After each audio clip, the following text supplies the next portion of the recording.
Anyway, I think this is us now stuff. Yes. Anyway, hello. Nice to see you. It's always very weird starting these things. Yeah. I've just been chatting to you. But anyway, thank you so much for doing this. Pleasure. And I really hope, well, actually, I really know that what you're saying will be quite a lot of people interested in finding out more about how to look after their bodies after giving birth, as I'm sure you know through your work. So yes. if you could just say a wee bit about sort of what you do and who you work with. Okay, so I'm Becca Freeden. I'm a women's health physio. I've been doing women's health for about 5 years now, and I have prior to that done lots and lots of Pilates classes anti and postnatally. So I see women at all stages of pregnancy and beyond, and much beyond as well. And in the clinic, I will see people from days postnatally up until years down the line, but still having problems. So my passion is to get women back into managing their bodies well, managing their rehab well, but within the context of looking at the whole person and any other extenuating circumstances I might have, because not everyone is Serena Williams and just kind of fire straight into it. There's so much emotionally and physically to go through postnatally, and it can be a really tough journey. Okay, and so when you say all the sort of stuff around, like, are you talking about sort of family situation, or just what kind of support they've got, or sort of what's happened to their body? Or yes, okay, and how they feel about that, and as well as just adjusting to having a tiny person who's completely dependent on you, which is a huge mind shift. Yes. That's quite different, definitely. I work with women looking at their kind of top to toe, but primarily focusing around pelvis, around rehabbing the pelvic floor and the deeper tummy muscles. But sometimes people have no issues around there and they have shoulder pain, so it can be fairly varied. Okay. And do people come and see you sort of themselves? Do they get referred by other people? Do they realise that something's wrong, and have they been to see their GP, or a whole range of different ways? Some people will have come via their GP, found out there was a 6-month wait for NHS physio, and gone, this is not acceptable. I am going to go and see someone privately, and sometimes I'll do that. I'll see them until their appointment comes up on the NHS, and that's totally fine. If other people were, getting started with something, and it's not like I do anything wildly different to what they would see in the NHS. I can just get them started a bit quicker. Okay. And I'm often in communication with my colleagues in the NHS to say this is what we've got to so far. Well, so yeah, I think we've got to a point where we have a generation of mums who are, maybe having a little bit of urinary leakage postnatally, or having a sort of heavy feeling a few weeks down the line. This doesn't feel right, and also saying this is not acceptable. I'm not going to live the rest of my life like this. Yeah, no. Well, I think sort of for me, definitely, I remember thinking I felt so fit and strong before having a baby, and then feeling really, really surprised by feeling so weak. Yes. Really surprised by feeling so weak, because I was cycling until I was about 8.5 months pregnant. It really floored me how little I could do. Yes, yeah, and you've got baby kind of, yes, your tummy muscles are stretched, but baby is sort of holding them in this tension. Baby goes away, and you've just got this libbly flobbly middle. It's just actually Stacey Solomon said something the other week on her Instagram, which I really liked, and she's talked about the emptiness, and actually I really remember feeling really empty, actually, like there was nothing nothing there. It'd all gone. I'd like the sort of tautness and the fullness of having a baby, and then suddenly like, oh, there's nothing, as you say, sliveliness. Yeah, that's a really good word for it. Yeah, definitely. It takes a long time to come back in and start functioning adequately, and then we work on it to function better. And I think one of the things you said earlier, I was thinking about, and I think that obviously when you're sort of saying you're trying to do all this whilst looking after this baby, this new person, and actually for many people that feels like that's the scary part, that's the priority a lot of time. But actually, so I think you'd said that you have got sort of tips that, or things that people can do that will fit in with, that they can do whilst having a baby, or not whilst having a baby, but they can do sort of with a baby around, and can fit into a life that doesn't have much space for looking after yourself anymore, and doesn't have much space for doing your exercises that much anymore, or all those kinds of things that we might have been able to do before having a baby. Yes, so a lot of women, most women, and this is completely understandable, acknowledge that they need to look after themselves so they can look after the baby, and they're in this scary place where they have time to manage this. It's really, really difficult. But you can do very, very simple things. Building up your walking, great for your baby, getting them out and about. That's one of the earliest exercises to do postnatally, and it doesn't need to be much. The first few days, if you've had vaginal delivery, you walk down the road and feel like exercise. Okay. If you've had a C-section, you walk down the road and feel your stitches are going to split. They won't, but that's very much the feeling. It's building up gradually. And also thinking about your alignment. Pregnancy puts you into this forward pelvic tilt where everything's kind of pulling forward, and a lot of women just don't come out of that. Their ribs expand during pregnancy, and it's not something that comes back naturally, but with a little bit of effort, just tucking in those ribs, tilting the pelvis under a little bit, just gets the tummy muscles to switch on naturally, and is a great start to rehab without having to do anything specific. The one thing I would be getting people to do in very early days, that's sort of quite structured, is pelvic floor exercises. As soon as you've had a wee after having a baby, you can start to connect into your pelvic floor, and it doesn't need to be a massive contraction. You're just starting to get used to activating the pelvic floor. Tuning back into it is really helpful. If there's pain in the tissues, actually that little bit of movement helps to reduce pain levels. It doesn't need to be a huge clench, it's more just can I get this to lift and move the chair. So, why do you wait until after the first group, is it? Just to check that everything's functioning well, right bladder, into retention. Okay. We don't want to start pulling up on a pelvic floor that isn't ready to do it. Is maybe preventing. So yes, I suppose you're just checking that function first, and then getting rid of the pelvic floor. Because I was thinking that when you're talking about just even walking or weeing and stuff like that, I was thinking so much fear, and I don't know if that's something that you would sort of like actually certain activities. I mean, I remember, without being too graphic, but sort of the first poo, sort of just being absolutely terrified of that. And is that something that sort of people come to you about, sort of like not maybe about fear, but actually to help them sort of like regain a sense of being able to do these things with more confidence? Constipation can happen, well, a lot during pregnancy, but a lot postnatally as well.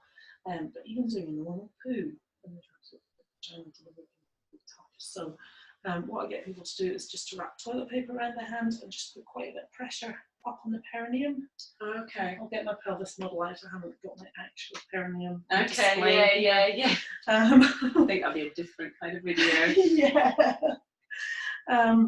So the pelvic floor is all of this area here, so it's quite large, but the anal sphincter is right in the middle of it. And you can see from the inside as well, quite a big space there. So this here just presses, can push all the way down. If the pelvic floor has been under a huge stretch of the baby being delivered, that can, just still be moving a little bit more than you're comfortable with. So a wad of toilet paper around your hand and put pressure onto the perineum just to prevent that additional stretch from taking place. So you're just taking a bit of the pressure on your hand, basically. Yeah. Okay. Can Right. just help to counteract that a little bit. Okay. Make sure you're hydrated. Make sure that you are getting a good balance of soluble and insoluble fibre. I've got a blog post all about it, which I can send you the link to if you like. I'll and that's really helpful for making a good poo. And unfortunately, the answer is more in kale cake. That's a shame. Really, maybe it could be a combination somewhere. I'm not a nutritionist, but yes, sad times. I can understand that might not be quite ideal at the beginning. Yeah. But no. So that's fascinating, actually, and I suppose that's the kind of thing that I sort of think, God, I would never have thought of that. And you'd hope that sort of like you'd hear about from mates or midwives or stuff like that. But there are other kind of tips like that sort of can just help with some of these things that you just think, oh goodness me, like how am I going to manage?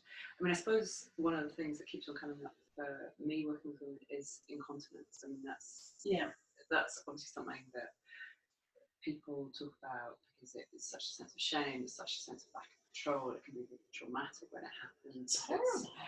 And I was wondering sort of how you work with people if they come to you with incontinence. Obviously, I'm realising that's massive. It depends when they come and what they're coming for and all the rest of it. But how many people? So in the early days postnatally, women can have a bit of leakage, and I wouldn't panic if it was in the first few weeks. Okay, if it's not resolved by 6 weeks, that's the time I would start to do something about it.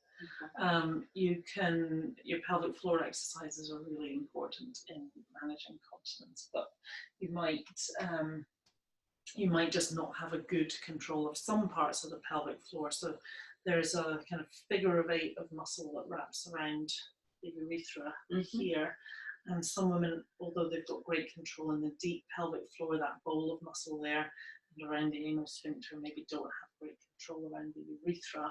So that's, I would tend to see that in clinic because they've been like, I've been doing my pelvic floor exercises and it's just not happening. So the best message for getting your whole pelvic floor to work is to think holding a fart.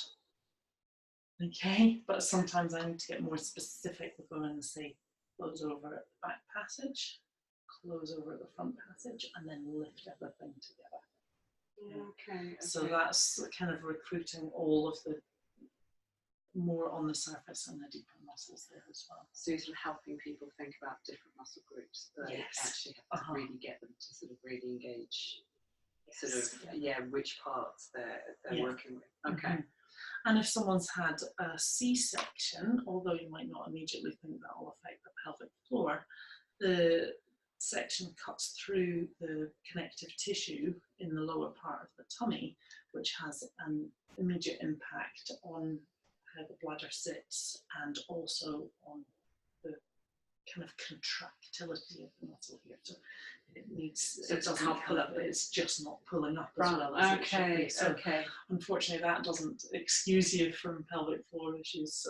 Women who've had C-section have a lower instant of leakage postnatally, but it's not.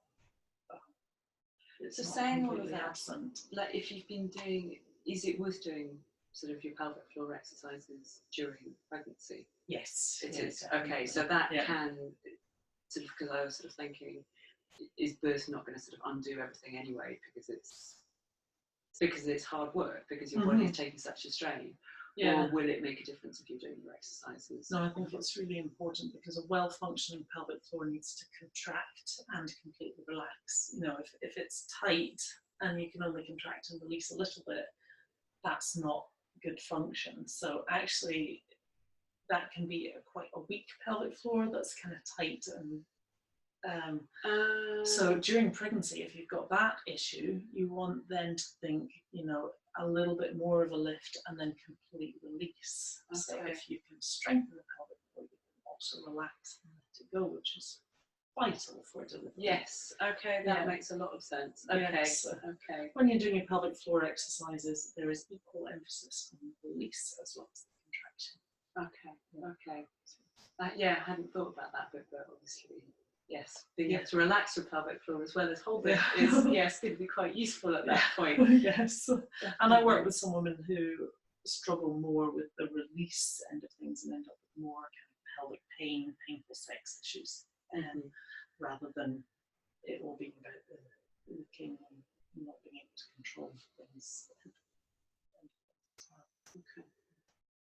And one of the things that I've mentioned to you beforehand is, I suppose, my interest in this from a psychotherapeutic point of view is when people come and are maybe angry with their bodies, or disappointed with their bodies, or frustrated with their bodies, or sort of want to punish their bodies in some way for not actually being as they were, for being different in some way. And how do you tend to work with that, or can you work with that? Is that something that I'm sure you probably must encounter it, but yes, a fair bit. And you know, I even saw someone today who's quite 3 years down the line, and has, you know, it's like, I did these exercises, they didn't work. Well, how long did you do it for? Because it is a long, slow process, but it works. I often use my personal story. You know, my first baby was stillborn, and I then had a postnatal body and no baby to show for it. So I was at the thin end of the wedge, where you're really, you know, having to battle with those feelings about your body, along with the grief and the horrific feelings around the stillbirth of the baby. And I know a lot of women in that case will either do nothing, or will push themselves far too fast and far too far, and end up causing themselves problems. So I think I tell that story, and I tell how I was pregnant again very quickly after that. And then the two pregnancies almost had to be rehabbed, you know, together. And it took me well over a year, and in fact I'm still noticing small changes. Okay.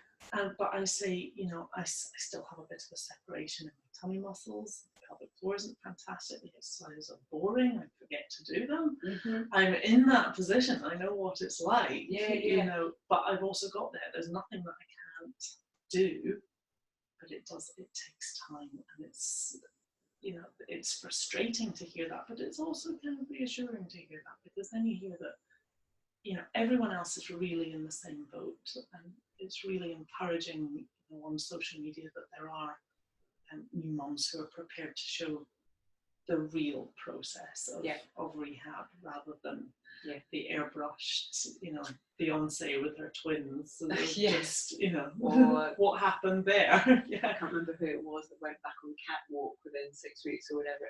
All of that jazz. I was thinking, actually, it's interesting you saying that, because I was thinking, actually, I know that my tailbones stuck out and didn't go back. And I noticed, I think it's last year, I suddenly thought, oh, that's not sticking out anymore. That's 8 years after my second child. So, I was sort of thinking that's quite interesting, that sort of, I actually never expected it to go back, but it did. It just took a very long time. As you say. Yeah. And I think, I said I wasn't going to mention it, but because I don't know enough about it, but I read some article recently about the research on what an incredible endurance event it is to be pregnant, and how much toll it takes on a woman's body. And I personally thought that was really helpful, because it might help someone actually realise what they have been through. Yes. Yeah.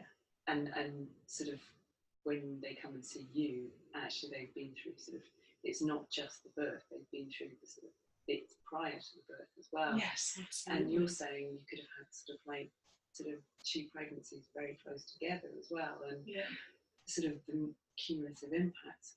And yeah, that's an awful lot. Yes, and it's not just physical, it's nutritionally as well. Your baby is going to take everything it needs from you, and you're just going to be left with the change. So that's, eat well, so boring, so important. Definitely. It's not so much about eating for 2, but getting nutrition for 2. Again, means that you really just have to get all the right things on your plate, and things that you really want, which is so sad. So sad. Yes. No, definitely. But so yeah, I'm aware that I've asked lots of questions, but were there other bits that you wanted to sort of tell people about, or sort of thoughts that you had? Yes, so I've been thinking that there's loads of things that I wish I'd known postnatally, about how to just calm myself down physically. There's so much in having a new baby that is fight or flight, and you need some of that. You're on call 24/7, but you also need to be able to acknowledge times when things are settled, calm, organised. Okay, if your house is probably a midden, that's fine. Reduce your standards now, because they're gonna go down anyway. So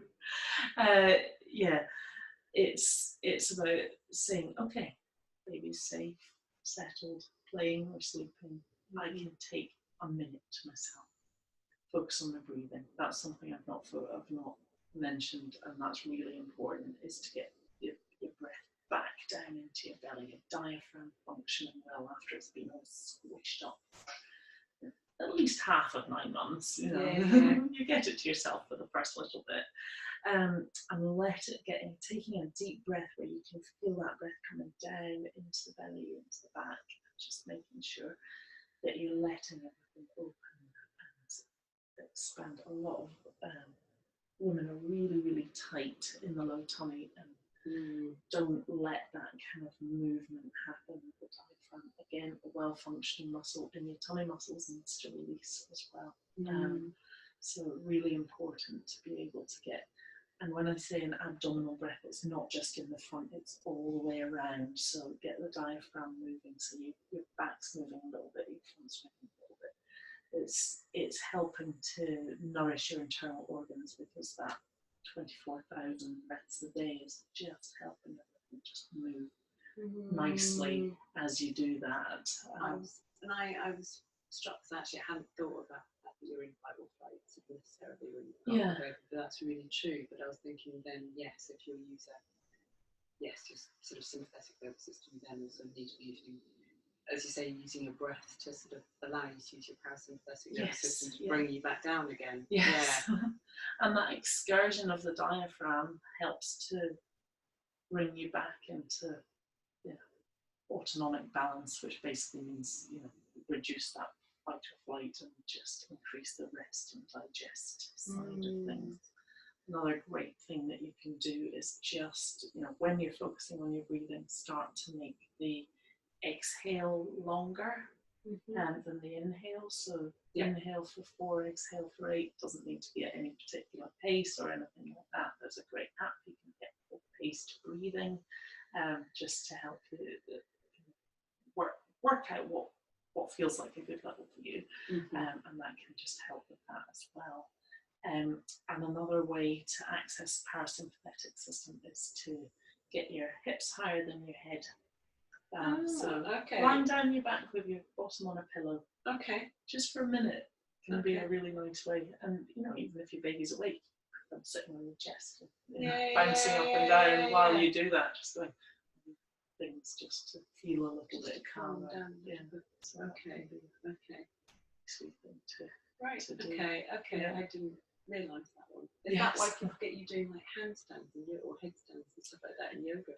Yeah, there's a lot of that in yoga inversions. I haven't studied yoga enough to say, whether there's any other kind of, I'm sure there's other purposes to it as well. But that might be another added bonus. Yes. Yes. But it helps sort of bring back your system. Yes. So you could do a headstand or just lie. Just lie. Yeah, I was going to say, just give them birth. Maybe just lie with a pillow. Yes. Yeah. Definitely. Yeah. And I think we need to be kinder to new mums all over the place. There's news articles out there about this woman who ran Jasmine Paris. But 9 months postnatally and was talking about leaking breast milk. I'm like, she also leaking urine. Is that really the best thing we should be doing? I think we should be celebrating the fact that we might just get out and have a wee walk and look after our baby. It doesn't need to be some massive achievement, and I think a lot of people in frustration will sign up for a half marathon or something like that. Say, that's going to be me in 6 months. I'll be fit and ready enough for that. And either they're not, and they feel that sense of failure, or they push themselves through it and probably struggle afterwards. So I would say, return to running, take it extremely slowly, and I wouldn't start before about 16 weeks, and there's loads of other things to consider within that use it as headspace. Some people need a run for their mental health. Totally appreciate that. But it's a run, not a race. Don't sign up for the first marathon you see. Just go out, maybe find a mate who runs the same pace as you. Do your head, but don't pound the pavements, because whether or not you're breastfeeding will impact that a little bit more. You've still got changes in your joints, and apart from the pressure down on your pelvic floor, which needs to be supported during that phase. That's to be well supported. I mean, I wish I'd known more before I sort of gave birth first time. Me too. Didn't we all? But no, and I remember afterwards, and I think I walked. I think it was 4.5 miles, 5 miles. That I walked down Broughton Street to Britannics, then back up again. Yeah. And we lived on a 4-floor flat, and I had to go up and down the stairs whenever I went up, sort of carrying baby. There's no escalator, whatever. And I remember it was really hard because the health visitor at 10 weeks told me I had to stop leaving the house so much because I was still bleeding. And that was really isolating. But I suppose I didn't know what else to do because obviously I needed to leave the house. Well, I wanted to leave the house. I didn't really want to sort of be stuck in with the baby and the rest of it. But I think there was something about of actually seeing what my body had done. Of actually realising that it had done something quite big, and actually I needed to look after it if I was going to go up and down 4 flights of stairs and carry the baby as well, rather than sort of thinking I should just be able to do this. Yes, I should just be able to do this. Come on, body, catch up. Actually, sort of appreciating what my body had done, and then sort of thinking, right, okay, well, if I want my body to do these things, I need to support it to be able to do these things, which I think just wasn't on my radar. Didn't have a clue. Was on my radar second time round, but no. And for all the partners and families who help out. And accept help. It's so difficult in our society to not be like I can do it all myself. And I think it's quite humbling to then say, yes, please take my baby. And just crash out. Don't do the laundry. Or doing whatever is going to do for the pee. Just come back into the stuff. So one thing I forgot to say when you asked about incontinence is there are devices and support garments that can help. That sounds intriguing. If someone doesn't get better, there are shorts called EBB, which are supportive of the pelvic floor and the tummy muscles, and can be really, really helpful in rehab and allowing someone, if you feel you can walk, but you're limited maybe by incontinence, that you can then just get yourself that little bit further. It's not about, okay, I'll stick the shorts on and run a marathon, as we've discussed. And then there are also like many different silicone tampon type things that we can get to help support the urethra and prevent leakage. You should still be able to wee with women. One is called Conform, and we get it from the GP. They may not have heard of it. If they haven't, I can get you a prescribing code. Okay. So it's like, this is Conform, and this is the code that you need to put in to get it for me. Right. But yeah, it's available on prescription. You can just give them a little hand. Yeah. Okay. Excellent. Yeah. That's very useful to know. Okay. Definitely. But definitely worth a Google as well, just to get an idea of the sorts of things. I heard something about some kind of squeezy app or something like Oh that. yes, What's that? To help you do your pelvic floor exercises. Okay. And the reason I haven't done mine for several days is because mine stopped sending notifications to my phone. It reminds you to do the exercises, and there's just a little lady sits in the corner of your screen with her legs crossed until you do it. That sounds painful. Looking at her, actually, that would definitely make me want to. As soon as I see it, even if I don't have time to do my exercises, I do a kind of like guilty squeeze. Yeah. So it's a good start. Yeah. No, and then it has a little visual drop, so you kind of picture kind of pulling up and releasing. So and it's designed by physios, and which I've bought shares in because I recommend it to everybody. Okay. Right. Okay. It's a super app. Worth knowing about. Yeah. Okay. Brilliant. Anyway, thank you so much. Oh, pleasure, Sarah. Thank you. Yeah. No, it's been good chatting about this. Yeah.